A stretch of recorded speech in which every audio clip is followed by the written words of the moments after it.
Start कर रहे हैं हमारा फोर्थ चैप्टर जो कि है linear partial differential equation of second and higher order.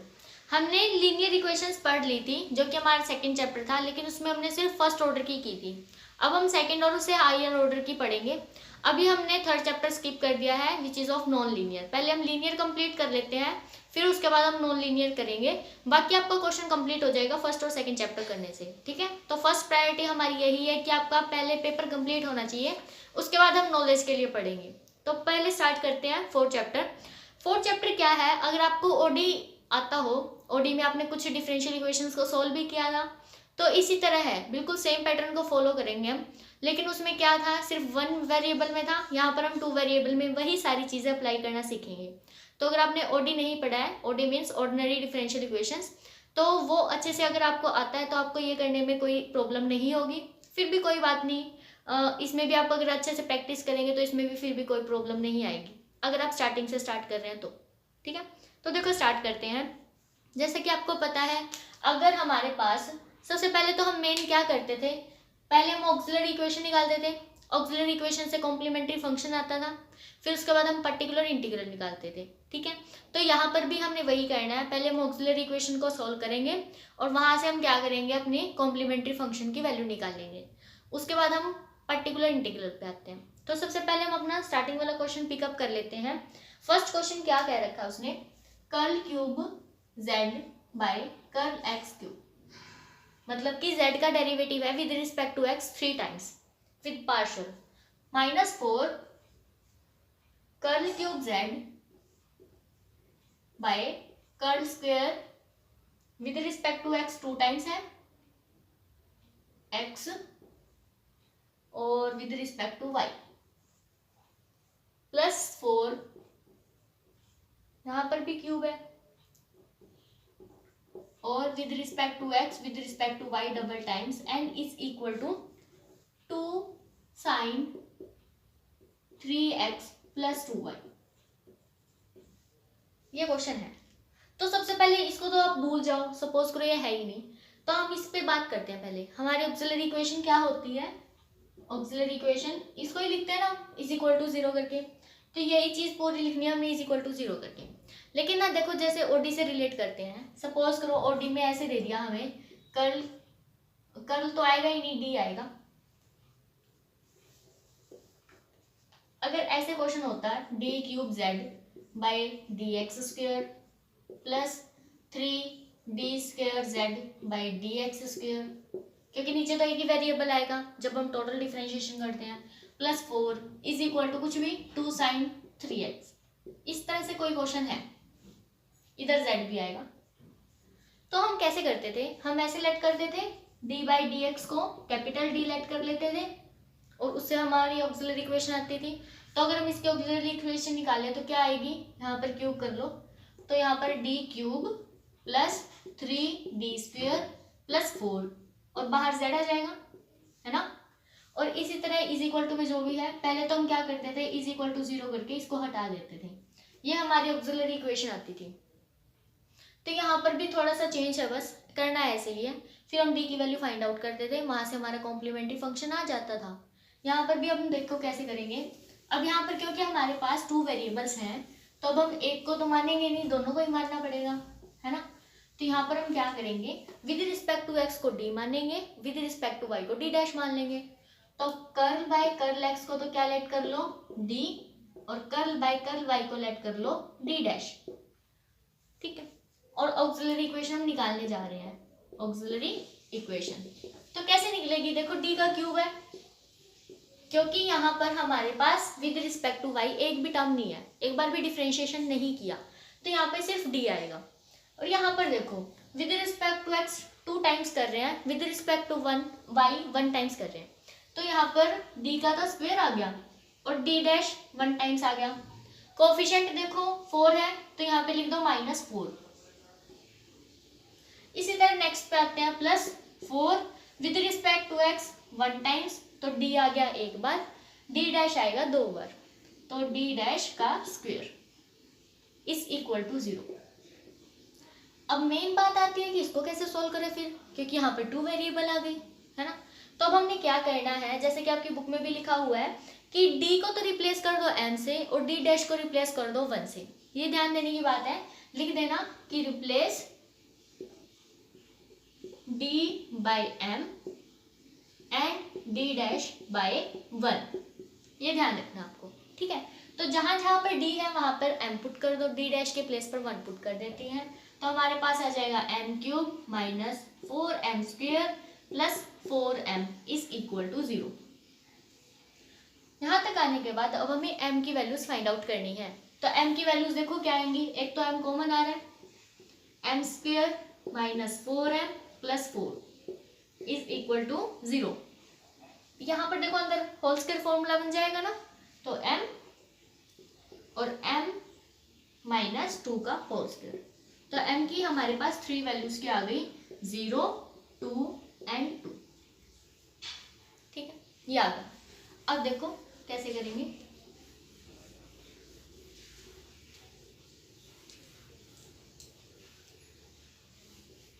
अब कॉम्प्लीमेंट्री फंक्शन के लिए जैसे ओडी में कुछ रूल्स थे, आपको पता है कि अगर रिपीटेड रूट्स हो तो c1 प्लस c2x लिख देते थे। इसी तरह यहाँ पर भी ऐसे ही है कुछ। अब हमें क्या करना है, 5 मान लेंगे। अब क्योंकि हमारे पास एक वेरिएबल नहीं है, 2 वेरिएबल्स हैं, तो कॉम्प्लीमेंट्री फंक्शन के लिए हम क्या करेंगे,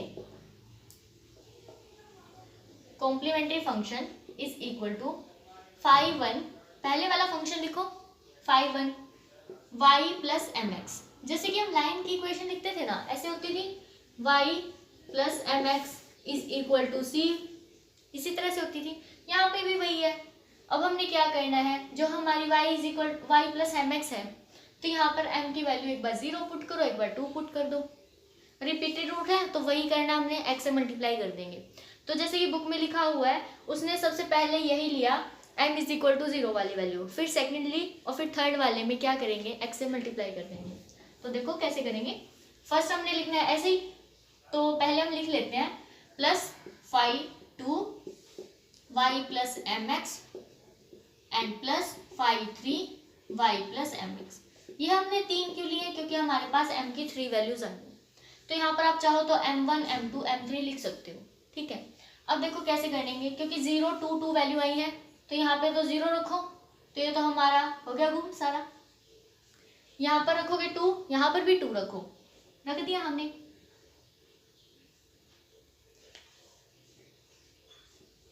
अब क्योंकि जो रिपीटेड रूट होता है उसके साथ हम क्या करते हैं, x की मल्टीप्लाई कर देते हैं। तो यहाँ पर हमारे पास हो जाएगा x। तो ये हमारा कॉम्प्लीमेंट्री फंक्शन आ चुका है, ठीक है। थोड़ा अच्छे से लिख लेते हैं। तो कॉम्प्लीमेंट्री फंक्शन क्या आया, 5(1) plus 5(2) y plus 2x plus x 5(3) y plus 2x। इस तरह से आप लिख सकते हैं। जो रिपीटेड रूट होगा उसको आपने x से मल्टीप्लाई कर देनी है। एक बार और होता तो x स्क्वायर लिख देते, जितनी बार रिपीट होगा उतने टाइम्स x से मल्टीप्लाई करते रहना है, ठीक है। तो ये तो हमारा आ गया कॉम्प्लीमेंट्री फंक्शन। अब बात आती है पर्टिकुलर इंटीग्रल की।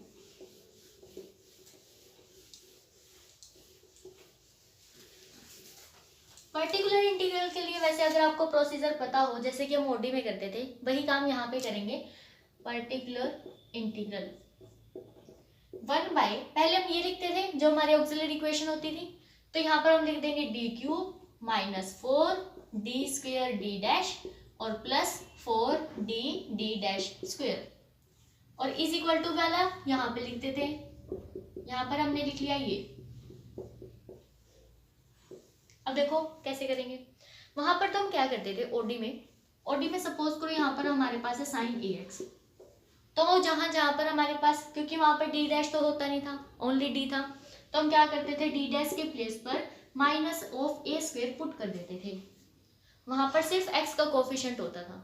यहाँ पर हमारे पास x का भी है, y का भी है, तो इस टाइप का क्वेश्चन होगा, ऑब्वियस सी बात है। तो कोई चेंज नहीं किया उसने, डी के स्क्वायर के प्लेस पर हमने वही पुट करना है माइनस ऑफ ए स्क्वायर। अब क्योंकि डी डैश भी है, तो डी डैश के स्क्वायर के प्लेस पर हम क्या पुट करेंगे, माइनस ऑफ, यहाँ पे y लिख लो, b का स्क्वायर, क्योंकि डी डैश का रिलेशन किसके साथ है, y का, तो y का कोफिशिएंट b है, तो b का स्क्वायर करो, उसका नेगेटिव वो पुट कर देना है। अब हो सकता है कि जरूरी नहीं है हमेशा होल स्क्वायर ही हो, ये भी हो सकता है डी डी डैश, इसके प्लेस पर क्या पुट करेंगे, माइनस तो लिखना ही है, जैसे सब में माइनस है। अब एक कंट्री डी कर रही है और एक डी डैश कर रही है, तो एक तो लिख दो ए और एक लिख दो बी, ठीक है। तो ये हमारी वैल्यूज आ गई हैं, इस तरह से आप पुट कर सकते हैं अपने क्वेश्चन में। तो देखो कैसे करेंगे, अब हम एक काम करते हैं, यहाँ से डी तो कॉमन आ ही रहा है जैसे कि आप सभी को दिख रहा है, तो हम डी को कॉमन ले लेते हैं। चलो 1 बाई डी कॉमन ले लिया, अंदर बच गया d square minus 4 d dash और minus plus 4 d dash square, और साथ में है 2 साइन 3x प्लस 2y। कर दो पुट। 2 तो देखो कांस्टेंट है, 2 की कोई कंट्रीब्यूशन नहीं होती है इसके अंदर, तो 2 को हम बाहर भी लिख सकते हैं, ये 2 हमने बाहर लिख लिया। तो 2 और by d as it is लिख लो, क्योंकि हम स्क्वायर की जगह पुट कर सकते हैं, है ना। तो यहाँ पे डी स्क्वायर के प्लेस पर -9 आ जाएगा, क्योंकि 3 का स्क्वायर 9, नेगेटिव रखना है। तो 1 बाई यहाँ पे आ गया -9, फिर -4 और डी डैश मतलब 3 2 6, उसका नेगेटिव -6 प्लस 4 डी डैश का स्क्वायर, डी डैश का स्क्वायर के प्लेस पर हम क्या पुट करेंगे, माइनस ऑफ बी स्क्वायर मतलब कि -4, तो यहाँ पे रख दो -4 और यहाँ पर रख दो साइन 3x प्लस 2y। अब तो इसको सोल्व कर लो थोड़ा, कितना बनेगा ये, 2 बाई डी 1 बाई -9 प्लस 24 और -16 साइन 3x प्लस 2y। और अब आप इसको सोल्व करेंगे तो यहाँ पे -25 आ रहा है प्लस 24, तो माइनस का 1 बच गया, तो इसको हम लिख लेते हैं -1, -1 यहाँ पे बाहर लिख लिया हमने। अब सिर्फ एक डी बचा है, इस डी के साथ हम क्या करें, क्योंकि जैसे हमने बताया था डी की वैल्यू क्या होती है, कर्ल बाय कर्ल एक्स, तो इसका डी का मतलब क्या है, with respect to x differentiation कर दो। तो अगर हम 1 बाई डी कर दे तो उसका रेसिप्रोकल क्या होता है, डिफरेंशिएशन का रेसिप्रोकल इंटीग्रेशन। तो अगर डिनोमिनेटर में आपको डी दिख जाए तो हमने क्या करना है, इंटीग्रेशन कर देना इसका, और क्योंकि यहाँ पर डी है तो with respect to x integration करना है। अगर यहाँ पर डी डैश बचा हुआ होता तो हम क्या करते, with respect to y integration कर देते। तो अब हमारे पास इसका सॉल्यूशन क्या आएगा, इज इक्वल टू -2 इंटीग्रेशन कर दो इसका with respect to x, with respect to x करेंगे तो साइन का integration minus of cos plus लिख देंगे, और कोस आ जाएगा 3x plus 2y, coefficient of x कितना है 3, तो डिवाइड 3। आप चाहो तो मैच कर सकते हैं, 2/3 कोस 3x प्लस 2y, ठीक है। तो ये हमारा पर्टिकुलर इंटीग्रल आ गया और वो हमारा कॉम्प्लीमेंट्री फंक्शन आया था। टोटल सॉल्यूशन हम कैसे लिखते हैं, z is equal to particular integral complementary function plus particular integral, तो दोनों वैल्यूज को ऐड करेंगे, हमारा टोटल सॉल्यूशन यहाँ से निकल आएगा। वैसे कुछ नहीं है, थोड़ा सा बस चेंज है, ओडी से पीडी में मॉडिफाई किया है, कुछ हमारे फॉर्मूले थोड़े से चेंज हुए हैं और कुछ नहीं है उसके अंदर। तो अगली हमारी जो भी वीडियो आएगी उसमें हम और क्वेश्चन ट्राई करेंगे, जैसे यहाँ पे हमने सिर्फ साइन के लिए क्वेश्चन ट्राई किया है, एक्सपोनेंशियल, लॉग या फिर कुछ स्पेशल टाइप के फंक्शंस भी हो सकते हैं। आपको पता है केस ऑफ फेलियर्स भी बनते हैं, तो सारे केस हम अगली नेक्स्ट वाली वीडियोस में डिस्कस करेंगे, ठीक है। तो कंटिन्यूअसली देखते रहना, पहले फर्स्ट वीडियो देखो फिर सेकंड, तभी थोड़ा समझ में आएगा। ऐसा नहीं है कि अगर आपने बाद वाली वीडियो देख ली और ये वाली नहीं देखी फिर आपको कुछ क्लियर नहीं होगा। तो लाइन वाइज देखते रहना, आई होप आपको सब क्लियर हो जाएगा फिर। Thanks for watching.